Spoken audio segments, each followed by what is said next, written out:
So in this segment, we're going to be talking about Sadiq Khan complaining about the lack of tomatoes in London, talking about the EU, etc., and then we're going to talk a bit about Darren Grimes, who's got a nickname I don't want to repeat on the mic. Look, I think Brexit has been put to bed. What we can't run away from, though, is the consequences of this extreme hard Brexit.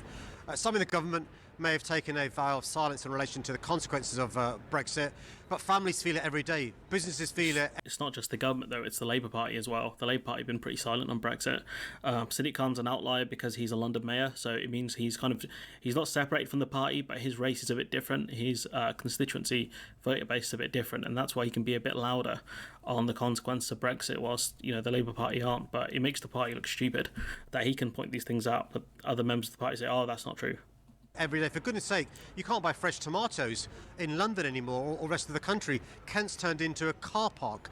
And so we can't run away from the consequences of Brexit, or the fact that this extreme hard Brexit is causing real damage to families and to businesses and to the country. What we need is closer alignment with our closest neighbours, not this extreme hard Brexit.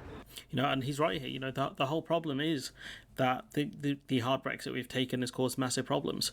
If we were part of the single market and the customs union, these problems wouldn't happen. But the problem is we left, and it's you can't rejoin unless you go through EFTA or you become a full EU member, and those things are just not on the cards. And that's the problem, and we are living through the consequences of Brexit. You can say the arguments are done now, but you still have to talk about the consequences of the actions. You can't shy away from those. Once you have done something, if there are consequences to your actions, those will always have to be discussed. And the simple fact is, we are struggling as a country to discuss the impacts of Brexit because you have certain media outlets like the BBC lying about Brexit or hiding the impacts of Brexit, lies by omission. You've got politicians in the Labour Party and in the Tory Party running scared and not willing to talk about it.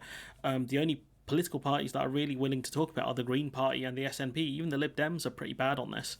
But you've got Darren Grimes here saying a complete and utter charlatan. He knows this is absolutely nothing to do with Brexit and entirely down to the bad weather abroad, or the weather abroad when Ireland has tomatoes, the rest of the EU has tomatoes, even Ukraine has tomatoes. So it's clearly not just down to the quote bad weather. It's clearly something else, partly down to our lack of EU membership, but partly down to other factors. But you can't deny the fact that we're not getting fresh tomatoes in the supermarkets, whilst Germany is getting them. So many other name an EU country or name most European countries, they will have tomatoes and we don't, and that's problematic for us. They keep pointing at Ireland. Brexiteers keep pointing at Ireland and say, "Oh, look, there's stories about potential tomato shortage over there." It's like they're having some supply issues, but right now in the supermarkets they are stacked. They have more tomatoes than we could ever dream of. And the simple fact is you can't not blame Brexit, at least partially, for this situation. We are more susceptible to food shocks on the global market. Yeah, that's something the NFU have talked about. That's the position we're in, and with little to no domestic supply, far less than it was in years gone by, we've created a double whammy of damaging our imports, but also damaging our domestic production, and it's just sad. But anyways, I'm going to leave it there. Let me know what you think in the comments below. Like, comment, share, subscribe, support the channel on Patreon if you can, and hopefully I'll see you in the next one.